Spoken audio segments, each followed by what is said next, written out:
Namanya mana? Ngapak ya? Cilacap. Iya, bagi ya yang ngapak. Pakai bahasa Cilacap aja. Kalau bahasa Indonesia enggak tak jawab. Pokoknya kalau bahasa Indonesia enggak bisa dijawab ya. Ya. Dan pakai bahasa kasarnya enggak boleh bahasa halus. Bahasa Cilacap aja.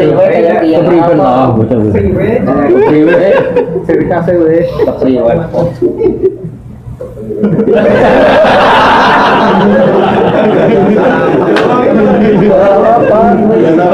Biasa baik. Kalau nggak apa, anggap saja tanya sama ini lah, nggak tanya sama. Ya sudah sebisanya.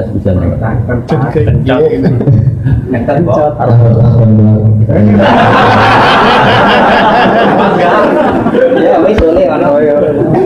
Naik ngaji nang YouTube apa entuk pahala? Entuk.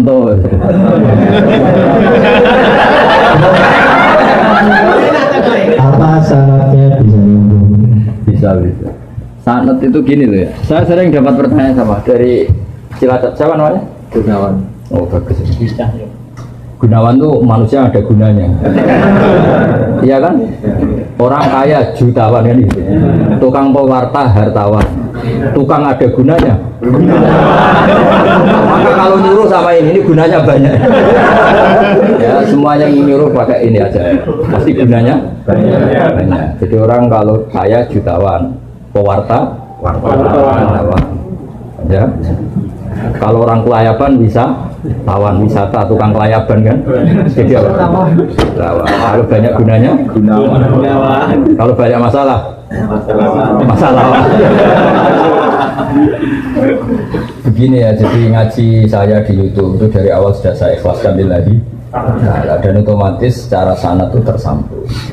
Yang ada syarat ketat itu kalau mau jadi mufti. Ya jadi apa? Mufti itu orang yang punya otoritas menghukumi halal haram, syarat tidak sahnya sholat atau syarat sah tidaknya nikah itu nggak boleh hanya sekedar ngaji di YouTube. Tapi kalau syarat ingin tahu kebaikan sudah cukup. Karena kebaikan itu ma'ruf, mudah dikenal oleh Jadi kalau syarat-syarat yang ketat harus ketemu gurunya, ngaji lama, terus akhlaknya harus baik, hafal Quran, hafal hadis, itu syarat untuk mufti, ya Pak? Mufti itu begini loh, fatwa sesuatu yang jelimet itu namanya mufti. Kalau sampean kan nggak perlu seperti itu. Makanya dengar ngaji saya yang bisa dilakukan, yang nggak ditunda itu sudah selesai. Dan potongannya ya nunda semua. Misalnya saya ngaji, wajib nggak orang nyaur utang? Ya jawab. Wajib. Tahu toh? Ditunda apa langsung? Ketika kangen keluarga wajib enggak terus ingin pulang atau ngirimin? Tapi ketika ada tadi kantor cabang di bawah, pikirannya mulai macam-macam. Nah, kenapa kalau mufti syaratnya ketat? Karena mufti itu akan menimbang hukum yang kayak iya kayak tidak. Itu harus orang alim, nggak boleh hanya lewat YouTube. Saya beri contoh ya Mas Gunawan ya, kayak iya kayak tidak. Misalnya gini, saya beri contoh. Kerja di Korea itu baik apa enggak? Baik. Kalau melihat sisi jauh dari keluarga agak baik. Tapi apa artinya deket tapi enak? Enak itu raine ketok terus rezeki atau ketok. Itu namanya enak. Jauh tapi gak enak karena weselnya kirimannya banyak. Panjang. Nah kalau istri kamu rata-rata nelpon kangen orangnya apa kangen kiriman? Kiriman. Nah itu kan terus ketika ada orang tanya baik mana merantau sama di rumah itu pas itu cuma itu hukum sosial, tapi seorang mufti pasti gampang kayak iya kayak tidak. Nah, itu butuh orang alim yang ngajinya tenanan. Tapi kalau hukumnya suami istri sebaiknya apa ya rukun, itu kan nggak perlu mufti, pasti iya gitu apa? Pasti ya. Jadi saya jawab ya. Jadi kalau ngaji lewat YouTube itu sudah sah. Cuma tetap saja nggak sah kalau sebagai mufti itu menentukan hukum halal haram. Misalnya kamu marung di warung Korea yang terkenal misalnya masak babi, tapi yang kamu makan benar-benar telur atau ayam, hukumnya gimana? Mesti mufti itu mikir. Kalau melihat ayamnya halal, tapi paling digoreng di wajan yang sama, diletakkan di piring yang sama, dan mereka nyuci piring pasti tidak dengan cara Kalau melihat itu kayaknya tidak halal ya. Tapi kalau melihat bisa saja, meskipun bisa saja pas jatah saya piringnya baru. Tapi meskipun kemungkinan itu entah. Tapi ya buat senam otak yang nggak mungkin dah nggak mungkin saja. Tapi ini ya itu mufti.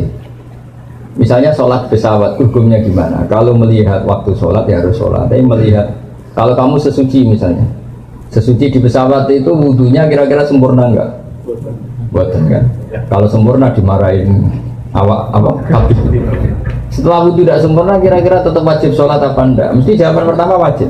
Lalu sholat ini namanya apa? Sholat dihormatin waktu, hanya menghormati waktu, tapi nanti setelah di kos-kosan atau di Korea harus dikodoi. Tapi ketika wajib ngodoi melihat wajah-wajah gini, wah sholat aja sudah menguntungkan, disuruh wajib kodok. Muftinya ngeper lagi. Karena wajah-wajah kayak sampean itu semua mufti pasti ngeper. Ini sholat fardu aja apet, apalagi disuruh kodok. Hanya kalau ditanya hukumnya gimana Gus? Wajib sholat. Wajib ngulang enggak? Kamu enggak. Terus ada lagi orang tanya saya, ini orang nggak pernah sholat sampai 10 tahun. Setelah tobat tanya, saya wajib kodok nggak Gus? Tak lihat wajahnya itu kalau diwajibkan langsung nggak sholat. Akhirnya saya sebagai kiai ngakalin, ya sudah sebenarnya kamu sholat dulu aja, nggak usah tanya kodoknya. Setelah setahun datang lagi, sudah tahu nikmatnya apa? Sholat. Gus caranya kodok gimana? Sudah nggak tanya kodok wajib enggak? Caranya kodok gimana? Saya bilang ya pokoknya tiap sholat kamu 2 kali aja, nggak usah langsung banyak apa? Tiap sholat 2 kali. Yang satu untuk sholat wajib hari ini, yang satu untuk nyaur utang yang dulu. Karena kalau langsung dihitung 10 tahun tuh sebulan kali 5, 10 hari aja berapa? 10 hari kali 5 waktu sudah 50. Berarti tiap 1 bulan 150 kali 12 berapa? Banyak ya, kali 10 tahun. Lihat terawih saja dia takut Nah, wajibnya kodok itu sesuatu yang mudah dikenali. Tapi ngitung loyalitas orang pada agama. Rai-rai gini, rai-rai tobat musiman gini. Kalau langsung diwajibkan itu malah apa bahaya. Makanya bilang ya sudah sholat dulu aja. Katanya kiai harus modok ikut 10 tahun sudah, saya sholat dulu aja, tidak usah tanya itu. Makanya dulu itu ada cerita unik. Ini guyonan saya sebagai penghormatan pada Korea palsu ini ya.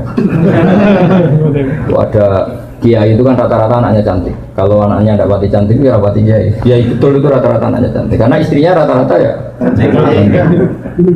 Kalau kiai istrinya jelek ya agak musibah. Tapi bisa bikin kantor cabang. Ini provokator itu. Apa pengesahan apa? Pakai kartu apa? Enggak, kantornya itu. Dia istilahkan istri kedua itu. Singkat cerita itu anaknya itu cantik. Ya dulu itu nggak ada akses ke dalam kecuali harus jualan apa? Air. Jadi ada orang santri itu agak nakal dia. Ingin tahu ningnya kalau dalam bahasa pondok itu nih. Taman karena saya yakin semua yang ngaji saya di sini itu masih ada sisa-sisa santri. Karena orang Indonesia hebatnya gitu, kecilnya mesti dolanan di musola, mulia di musola, ya kan? Baiknya orang Indonesia kan?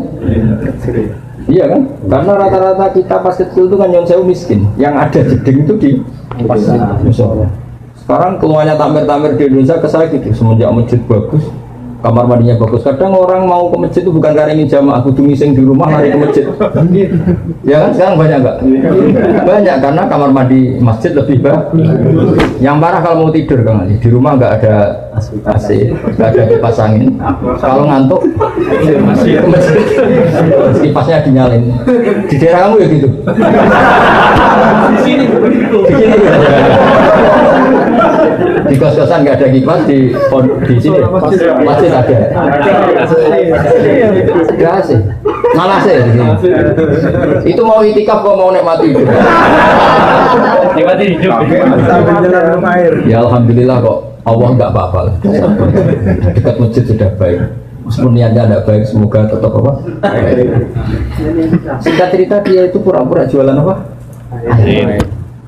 Kiainya senengnya begini.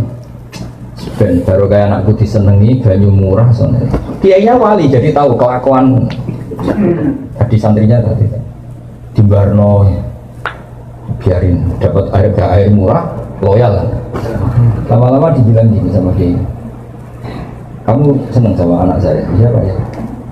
Syaratnya kamu harus jamaah di depan 40 hari. Kalau itu selesai, nanti kesini tak nikahkan sama putri saya. Oh semuanya bukan main. Dia jamaah terus di depan. Ini di Masjid Haram, cerita ini di Mekah. Nggak di Seragen, nggak di Seragen. Jadi cerita kelas internasional, bukan kelas apa? Setelah itu semangat dia. Ya, syaratnya 40 hari di soft awal. Ya imamnya atau imam Masjid Haram, nggak masuk imam nggak ini. Kalau di sini nggak jadi wali 40 hari belum jadi wali. Ini di Masjid Haram yang satu sholat sama dengan 1000 sholat, ya 1000 rakaat. Kalau sholat di sini satu sholat kan benar-benar satu. Kalau di sana lipatannya kan berapa? 10.000. Ada yang bilang semuanya ribuan, ratusan ribu, terserah ngitungnya sampai 40 hari. Hari ke-40 selesai sama kiainya digandeng santri. Ayo nak pulang ke rumah saya, tak kawinkan sama anak saya sesuai perjanjian. Itu santrinya marah-marah, Pak Kiai, minyak uang. Sholat diterima dijoli anak jenengan. Tidak bisa. Ternyata dia hari kedua ketiga sudah ikhlas, tidak karena cewek tadi, tidak karena putrinya kita tadi. Ayo nak pulang saya nikahkan sama anak saya karena sudah 40. Pak Yai, kamu menghina saya. Masa sholat nikmatnya seperti itu hanya hasilnya dapat putri jenengan? Enggak bisa. Sholat saya itu pahalanya surga, enggak bisa. Enggak mau saya. Dari sholat untuk dapat cewek menjadi sholat nikmati kebenaran. Makanya kalau kamu ingin kaya, tak suruh sholat hati. Nanti kalau sudah sering sholat, nikmatnya sujud, nikmatnya muasalah sama Allah, terus mulai berubah doa. Apa penting kaya apa enggak? Kalau kok masih ingin kaya terus berarti sholatnya masalah. Akhirnya nggak mau malah dikawinkan. Akhirnya kiainya yang merayu-rayu dia. Sudahlah tetap jadi mantu saya karena kiainya kesemsem ingin punya mantu ikhlas. Sekarang gantikan kiainya yang mati-matian ngerayu supaya dia mau jadi menantunya. Karena ingin punya menantu ikhlas. Bisa dibuktikan ya. Mau nyoba itu. Mekah dulu. Nah contohnya ada harus Mekah. Misalnya Anda ingin kaya, dijajahi, disuruh sholat saja. Lama-lama nanti Anda akan muhasabah, mengkoreksi doa Anda. Betul enggak, betul enggak. Nah, Anda suka cewek, mati-matian cinta mati. Setelah kamu sholat nanti mesti ada alamat. Ternyata mimpi gambarnya angin topan. Saya pernah punya teman sholat istikharah, gambarnya itu angin topan. Macam ya itu jadi itu artinya wasta'inu bisabri apa? Karena kita tidak pernah tahu yang maslahat untuk kita itu ke depan itu apa, kita tidak pernah. Makanya semuanya kita serahkan pada Allah Subhanahu. Mungkin sampean kalau hidup di Jawa karena tetangga roh kiai kadang rapati senang. Karena kadang jadi gawan tonggo, tapi gara-gara di Korea melihat Islam gak hidup malah sampai jadi dia. Kalau di rumah jadi kiai RT saja nggak ngangkat ya. Tapi kalau di sini langsung kiai internasional.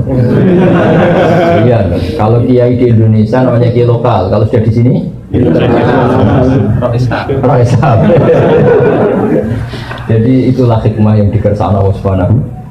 Makanya berharap semoga keberadaan Anda di sini benar-benar ikut menyebarkan sujud, tauhid, tasbih di dunia. Ya sudah ya, cukup ini.